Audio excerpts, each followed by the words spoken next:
తాకట్లో ఉన్న బంగారాన్ని విడిపించి ఆ రోజున మార్కెట్ ధర కట్టి మిగిలిన 40 పైసలు కొండ 4 రూపాయల. ఇదేం బంగారం కొండ? ఆయన తొక్కేది మట్టా బంగారమా? ఇంతైతే ఎవరు కొంటారు? వద్దులే, వస్తా. కుమారరామన్న దగ్గర నీ ఉద్యోగం ఏమిటట?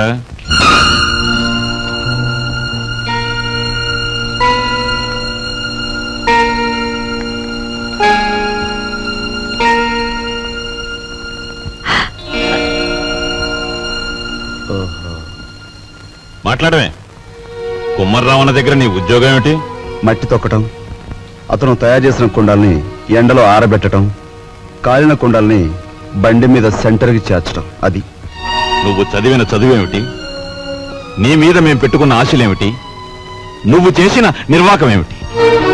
అతను నన్నేమీ అప్లికేషన్స్ పెట్టమనలేదు, పోస్టల్ అడ్రస్ జత చేయమనలేదు, వెధవ ప్రశ్నలు వేసి ఇంటర్వ్యూ తీసుకోలేదు, రికమెండేషన్ తెచ్చావా అడగలేదు, లంచం ఇస్తావా అడగలేదు. నన్నుగా గౌరవించి నాకు ఈ ఉద్యోగం ఇచ్చాడు. కానీ నీ పెద్ద కొడుకు మట్టి తొక్కుతున్నాడంట గాని ఊరంతా మీ నాన్నగారిని అడుగుతుంటే ఆయనకెంత నామోషిగా ఉంటుందో ఒకసారి ఆలోచించావా? అమ్మా, ఎటువంటి వంశంలో పుట్టాడు, ఎటువంటి మహారాజుకి మనవడని పెంచుకున్నాడు. అసలు నేను చెప్పేది ఏంటంటే,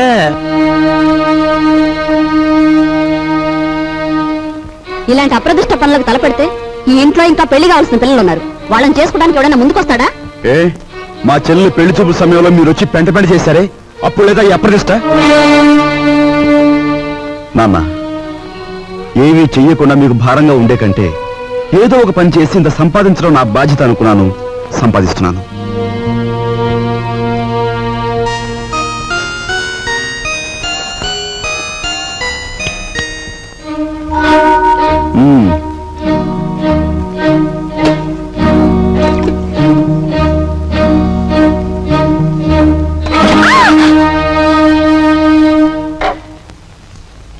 అక్కడ మట్టి తొక్కుతున్నట్టు ఇంట్లో ఎందుకు చెప్పు? అందరూ బాధపడతారనుకున్నప్పుడు మీరెందుకు ఆ పని చేయాలి? చేశారే అనుకోండి, ఆ సంగతి చెప్పకుండా ఎందుకు దాచిపెట్టాలి? మా అమ్మా నాన్నల విషయం తెలిసిన, మా ఇంటి పరిస్థితి తెలిసిన నువ్వు ఇలా మాట్లాడు. మా ఇంట్లో సంపాదించేది మా నాన్న ఒక్కడు, తినేవాళ్ళు 10 మంది. ఆయన సంపాదించే ప్రతి రూపాయి వెనుక ఆయన పడే కష్టం, ఆవేదన నాకు తెలుసు కాబట్టే ఆయనకి ఈ విషయం తెలియకుండా దాచిపెట్టాను. కట్నం ఇవ్వలేదన్న నెపంతో ఒకవైపు నుంచి మా మావయ్య బాధ పెడుతుంటే మరోవైపు నుంచి అప్పులు వాళ్ళు బాధిస్తున్నారు. ఇలా ఇంటా బయట అనేక బాధలతో నలిగిపోతున్న మా నాన్నగారికి ఒకరోజు దారిలో 5,000 రూపాయలు దొరికాయి. మొత్తం తీసుకెళ్లి పోలీస్ స్టేషన్లో అప్పగించాను. దానిలో ఒక్క రూపాయి కూడా నేను ముట్టుకోలేదు. ఒక్క రూపాయి కూడా నేను ముట్టుకోలేదు. ఒక్క రూపాయి కూడా. ఏమండి, అసలేం జరిగిందండి? లలిత, నువ్వు ఎన్నోసార్లు నన్ను ధర్మరాజు ధర్మరాజు అంటూ ఉంటావు.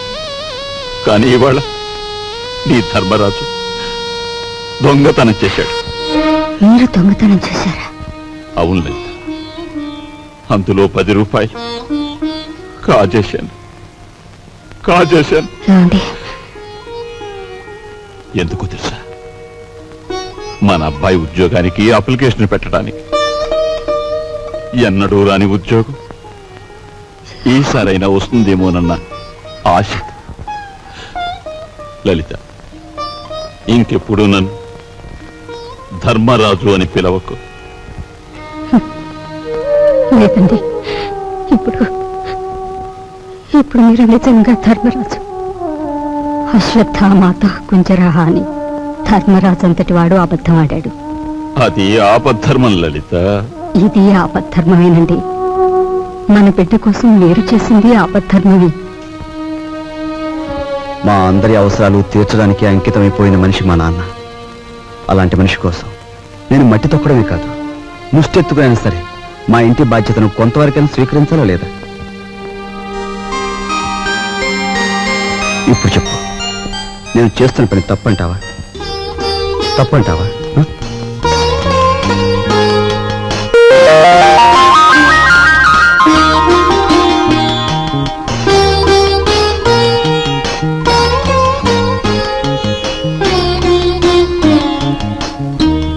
ఆ విధముగా రామలక్ష్మణులు అడవికి బయలుదేరిన వారు.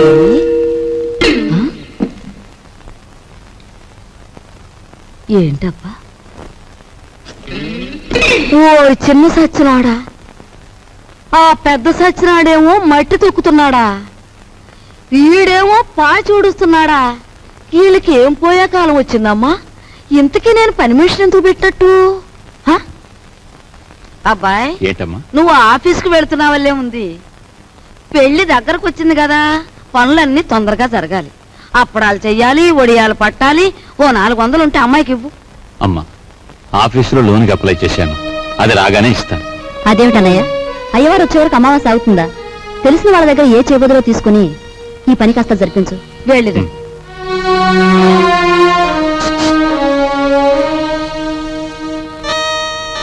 ఏమిటండి? నీకు మధ్య ఏమన్నా పోయిందా? మన బాకీ తెచ్చుకున్న వాళ్ళని పెళ్లి పనులు చేసుకోమంటావేంటి? అయ్యో రామ, పెళ్లి చూపుల రోజు మీరేమన్నారు? మా కట్నం బాకీ తెచ్చకుండా ఈ ఇంట్లో ఏ శుభకార్యం జరగటానికి వీల్లేదన్నారా?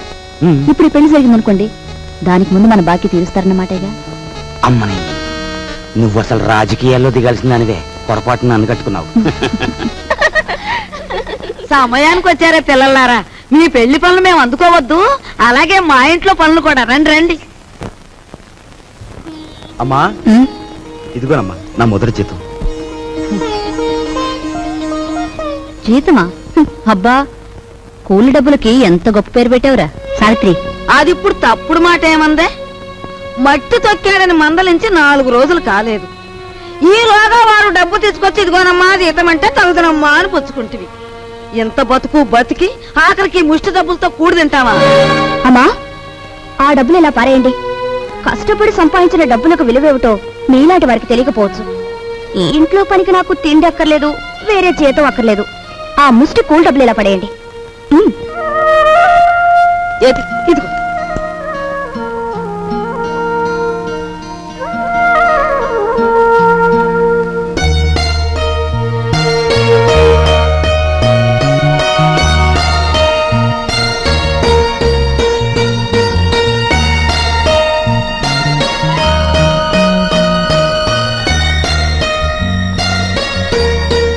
భార్యాభర్తల మధ్య ఉండవలసిన అవగాహన చూపించు.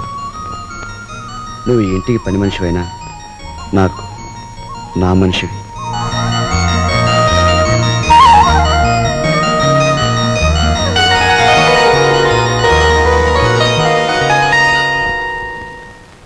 కోపం వచ్చి గట్టిగా కొడదామంటే చచ్చిపోతావేమో అని భయం.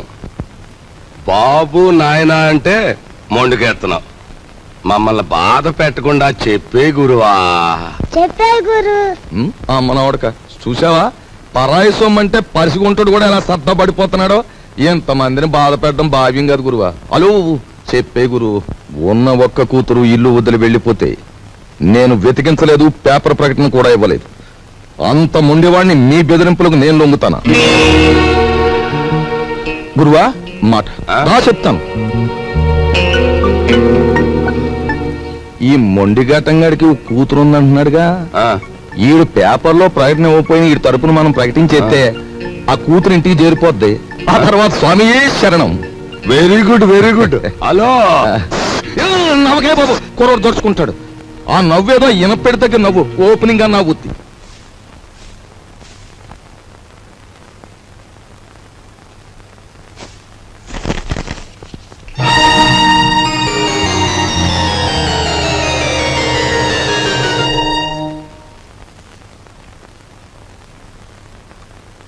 ఇదేమిటండి, నా చేతి గాజులు లెక్క పెడుతున్నారు? ఈవేళ మార్నింగ్ ఇంటర్వ్యూలో ఎవడో రవిరాజ్ అట, సార్ మీరు ఇన్ని క్వశ్చన్లు వేస్తున్నారు, నేను తిరగబడి ఒక క్వశ్చన్ అడిగితే జవాబు చెప్పగలరా అన్నాడు. ఏమిటి అన్నాను. రోజు అన్నం వడ్డించే మీ ఆవిడ చేతుకున్న గాజులు ఎన్ని అన్నాడు. Fantastic daddy. ఎవరతను? ఎవరు? రవిరాజా. తిరగబడి అటువంటి ప్రశ్న వేయాలనే థాట్ రావడం ఉంది చూసారు. That's great. He is really the hero of the present society. Jaya shut up. నీ తండ్రి వైపు తిరగబడిన వాడు నీకు హీరోగా కనిపిస్తున్నాడా? నాలాంటి వాడి కాళ్ళ చుట్టూ దేహి ఉద్యోగం ఇవ్వండి బ్రతుకుతామని ప్రదక్షిణాలు చేసే ఒక నిర్భాగ్యుడు నీ దృష్టిలో హీరో ఆఫ్ ది ప్రజెంట్ సొసైటీయా? నీ చదువు ఎన్ని వెర్రితల్ల వేస్తోందంటే, అవునులే, నువ్వు తిరగడానికి ఒక కారు, వీలైనంత ఖర్చు పెట్టుకోవడానికి బ్యాగ్ నిండా డబ్బు, నువ్వేది అడిగితే అది క్షణాల మీద సమకూర్చే తల్లిదండ్రులు, ఏసీ రూమ్లు, సోఫా బెడ్లు, తినడానికి ఖరీదైన భోజనం, ఇవన్నీ ఉంటే నీకు మంచేమిటో చెడ్డేమిటో ఏమాత్రం తెలియడం లేదు. అదే చాలీ చాలని తిండి, చాలీ చాలని బట్ట, బ్రతుకుతున్నావో చస్తున్నావో అర్థం కాకుండా బ్రతుకుతున్న ఏ దౌర్భాగ్యుల ఇళ్లలోనో 4 రోజుల పాటు ఉంటే తెలుస్తుంది. అక్కర్లేదు, పిలవక్కర్లేదు. ఆకలేస్తే అదే వస్తుంది. ఏసీ రూమ్లు, సోఫా బెడ్లు, తినడానికి ఖరీదైన భోజనం, ఇవన్నీ ఉంటే నీకు మంచేమిటో చెడ్డేమిటో ఏమాత్రం తెలియడం లేదు. అదే చాలీ చాలని తిండి, చాలీ చాలని బట్ట, బ్రతుకుతున్నావో చస్తున్నావో అర్థం కాకుండా బ్రతుకుతున్న ఏ దౌర్భాగ్యుల ఇళ్లలోనో 4 రోజుల పాటు ఉంటే తెలుస్తుంది.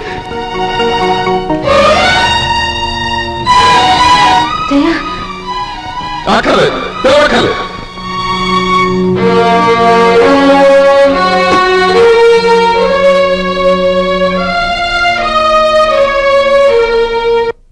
డాడీ, బయటికి వెళ్ళి బతకలేనని కదా మీరు అన్నారు. అలా బతకలేని నిరూపించుకున్న రోజునే తిరిగి మిమ్మల్ని కలుస్తాను.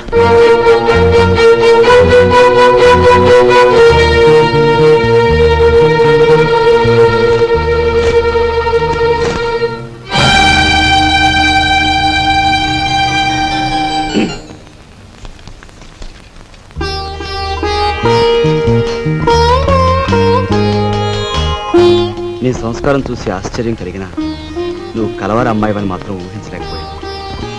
పేపర్లో నీ ఫోటో చూశాక నువ్వు ఇంట్లోంచి పారిపోయి వచ్చావని అర్థం. నువ్వు ఇక్కడే ఉన్నావని మీ నాన్నగారికి ఫోన్ చేశాను. నిజానికి మీలాంటి గొప్పవాళ్ళు ఉన్న ఈ ఇంట్లో మా అమ్మాయి మీ అందరి మన్ననలు పొందింది అంటే అందుకు నాకెంతో ఆనందంగా ఉంది.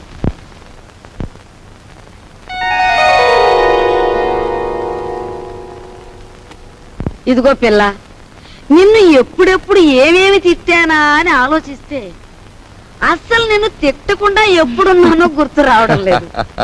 ఏమో అనుకోకమ్మా. అంత మాటలు అవసరం లేదు మామగారు. నేను ఎక్కడున్నా ఈ ఇంటి ఆడపిల్లని. నన్ను ఈ ఇంటి మనిషిగా మీరందరూ ఒప్పుకుంటే నాకదే 10,000.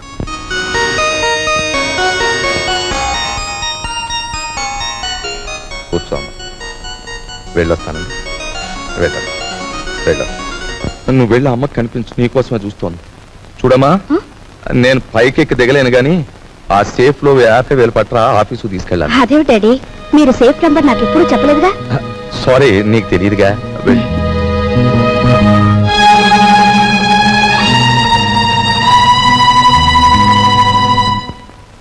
ఈ కాంబినేషన్ పెళ్ళానికి చెప్పక కూతురికి చెప్పక మరి ఎవరికి చెప్పాడు? అబ్బా, స్వామియే శరణం.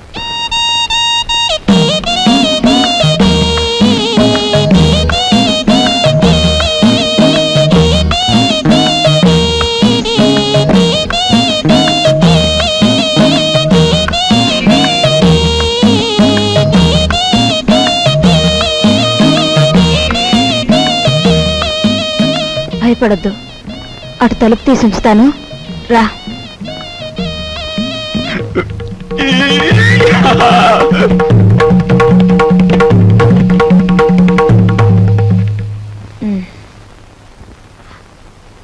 ఏమిటి మీ చేతిలో?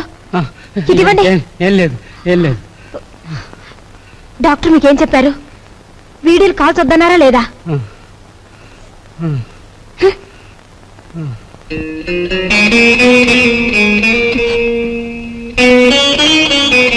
సారీ. రోజు కిటికీ దగ్గర అలా చూస్తూ నిలబడిపోతావు. మనసు పాడైపోవడం లేదు. నువ్వు నాకంటే చిన్నవాడివి, నీకు ఆ విషయం తెలుసా? అన్నట్టు ఆ సోఫాలో ఉన్న ఆయన ఎవరనుకుంటున్నా? తెలుసు, మీ ఆయన. ఆయన కడుపులో రాచపుండు. డాక్టర్లు బ్రతకడంటున్నారు. చాలా మంచి మనిషి. ఆయన్ని ఎలాగైనా బ్రతికించుకోవాలి. దానికి బోలెడు డబ్బు కావాలి. అన్నట్టు నీ దగ్గర డబ్బుందా? నీ దగ్గర డబ్బుందా? నీ దగ్గర డబ్బుందా? నిన్నేరా అడిగేది. నీ దగ్గర డబ్బుందా? నేను డబ్బు కోసం వ్యభిచారం చేస్తున్నాను. ఫూల్. డబ్బు లేని చవటవి ఆ కిటికీ దగ్గర చేరి దేనికే ఆ చూపులు? ఇంకొక్కసారి అలా చూసావో వెళ్ళు, అవుట్.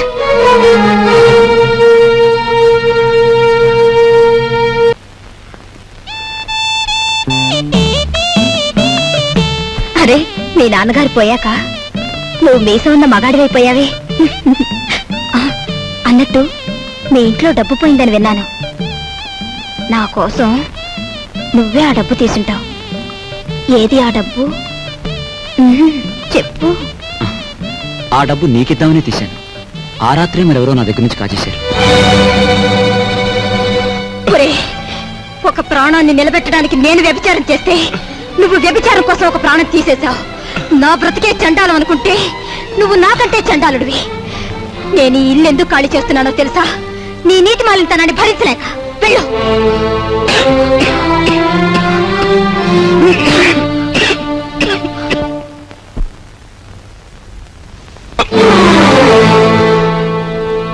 ఎక్కడికి వెళ్ళావు? చెప్పు. ఏమిట్రా నువ్వు చేసిన పని? చెప్పు. ఎక్కడికి వెళ్ళొస్తున్నావు?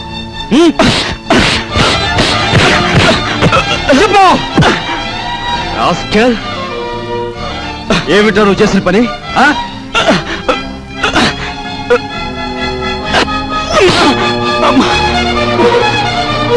చెప్పరా రాస్కెల్. చెప్పు. పెద్దలేదురా నీకు? మీ నాన్నగారు పోయి పట్టుమని 10 రోజులు కాలేదు. ఏం చేశాడని రా వాడిని అలా కొడుతున్నావు? మీ నాన్నగారు ఏనాడైనా వీడిని ఇలా కొట్టడం చూసావా? వీడు చేసే పనికి కొట్టడం కదమ్మా, చంపాలి. చంపి పాతేయాలి. ఏం చేశాడు అంత పెద్ద తప్పు? ఏం చేశాడా వీడు?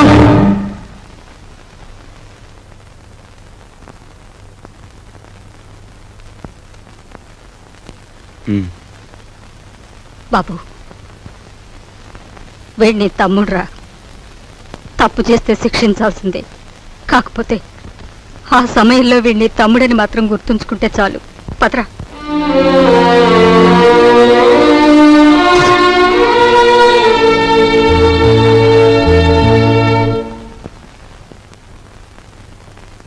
వాడెందుకు కుట్టాడో తెలుసమ్మా? చెప్పు. పక్కన కాబోయే పెళ్ళం ఉంది కదా, ఆవిడ ముందు గొప్పలు చూపించుకోవడానికి. ఒరే కృష్ణ, నువ్వు చిన్న కొడుకువైతే నీకంటే ముందు పుట్టిన పెద్ద కొడుకురా వాడు. నీకంటే ముందు నుంచే చూస్తున్నాను. వాడెప్పుడూ తప్పు చేయడు. వాడితో ఉన్న ఆ పిల్ల వాడంత గొప్పదని నా అభిప్రాయం. ఏం జరిగిందో తెలుసా అని. వాడు నిన్ను చూసి వణికిపోయినప్పుడు నీ గురించి ఏ దుర్వార్త వినవలసి వస్తుందో అని భయపడ్డాను.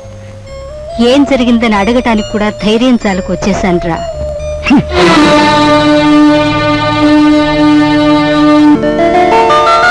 ఈమె నా చెల్లెలు. ఇల్లు వదిలి వచ్చేసింది. మీ సేవా సాధనలో ఉందేమో. సారీ, ఇలాంటి అమ్మాయి ఎవరూ లేరు.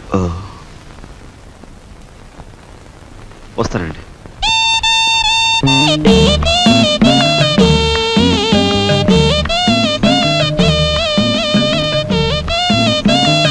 ఇలా రా. వస్తున్నా. నీ చూపులోని ఆకలి నాకు అర్థమైంది. నీకేది కావాలన్నా నేను ఉపయోగపడతాను. అలాగే నాకేది కావాలన్నా నువ్వు ఉపయోగపడాలి. ఇక్కడ ఫ్రెండ్షిప్ కి అది కండిషన్. ఓకే? రాజు, నువ్వేవి అనుకోనంటే ఈ డబ్బుతో నీ అప్పులన్నీ తీరిస్తే ఎలా ఉంటుంది? స్నేహితురాలుగా నేనేం చేయాలో, ఏం చేయగలను నాకేం అర్థం కావటం లేదు. నీ అభిమానం, ఆత్మబలం అండగా ఉంటే నాకంతే చాలు. పద.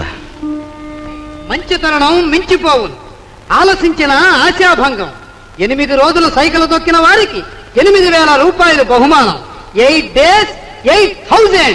8 రోజులు సైకిల్ తొక్కిన వారికి 8,000 రూపాయలు బహుమానం.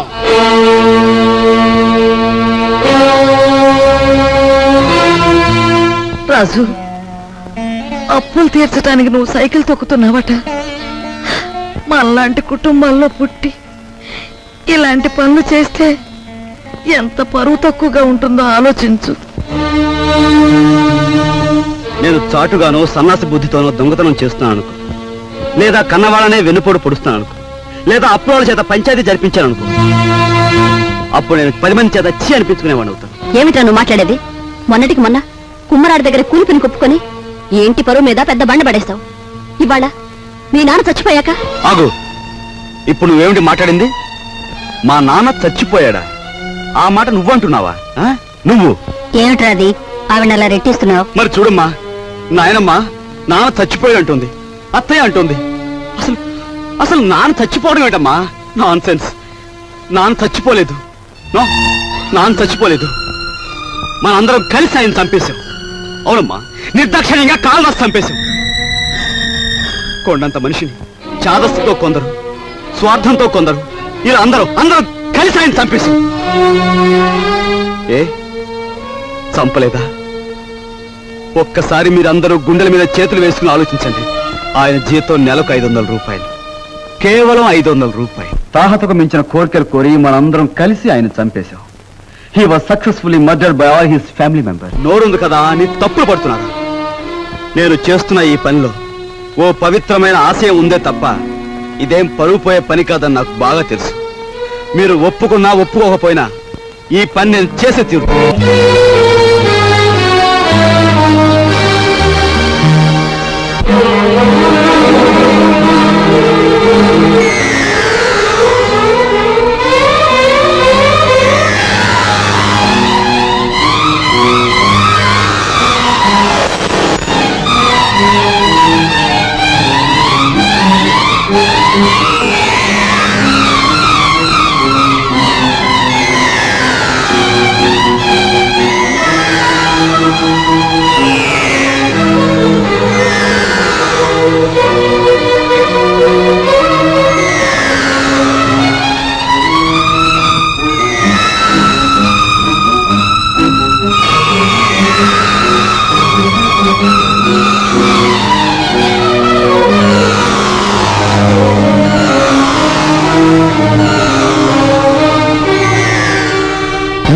దారి పూలదారి పోవోయి బాటసారి నీ ఆశలే ఫలించగా ధ్వనించు విజయ భేరీ.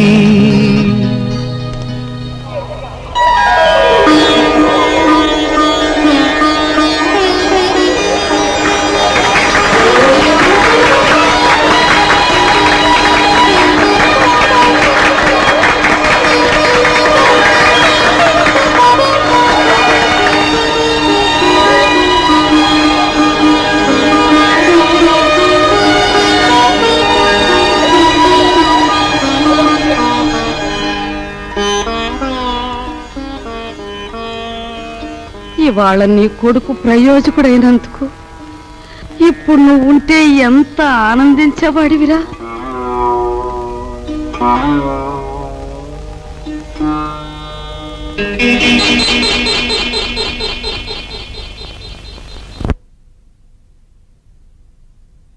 రాజుగాడి గదిలో దూరి డబ్బు కాచేద్దామంటే వాడు పడుకున్నాడో లేదో తెలియచావట్లేదు. పడుకున్నాడని దగ్గరికి వెళ్ళామనుకో, వాడు బాంబుల పేర్లా పేల్తాడు. అసలు ఈ గొడవంతా దేనికి? నువ్వు మీ ముసల్దాన్ దగ్గరికి వెళ్ళి కుక్క పెట్టి ఒక ఏడు పేడు ఆవిడే కాచేసుకొచ్చి మనకిస్తుంది.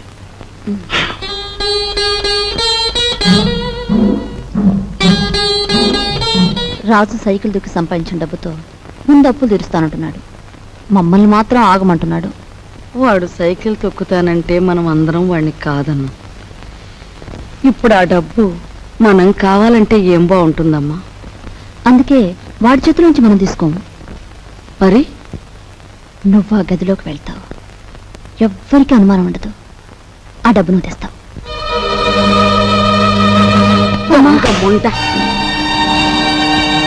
వాడు పగలనక రాత్రనక కష్టపడి రక్తం ఓడ్చి సంపాదించిన డబ్బు దొంగిలించమంటావా? ఆలోచిస్తే నాకు ఇప్పుడు అర్థమవుతుంది. నా కొడుకు డబ్బు కూడా నువ్వే కాజేశావు. వాళ్ళు నువ్వే చంపేశావు.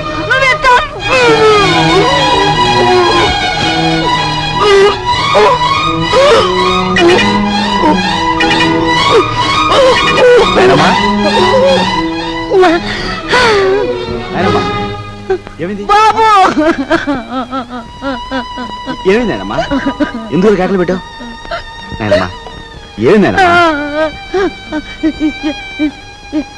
ఏం లేదు బాబు, ఏదో పీడకలు వచ్చింది. మీ నాన్న గుర్తుకొచ్చాడయ్యా. సరే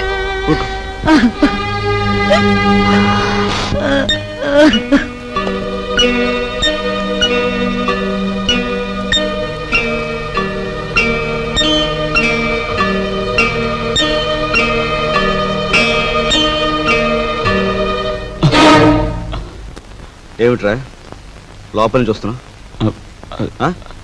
ఏమిటి?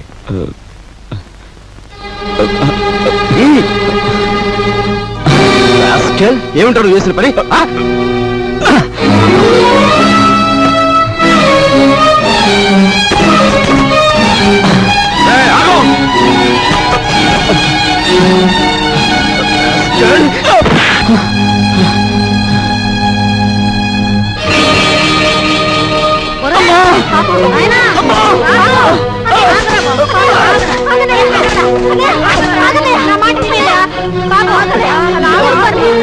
ఏం చేస్తా తప్పలేదమ్మా. అమ్మా వదలమ్మా, మీరు కూడా అమ్మా.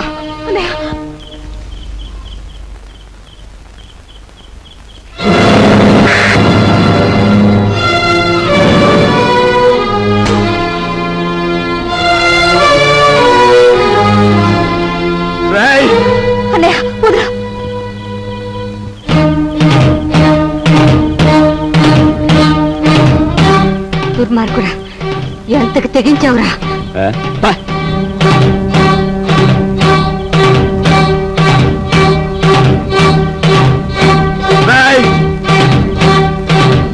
తప్పు చేస్తే శిక్షించాల్సిందే. కాకపోతే ఆ సమయంలో వీడిని తమ్ముడని మాత్రం గుర్తుంచుకుంటే చాలు.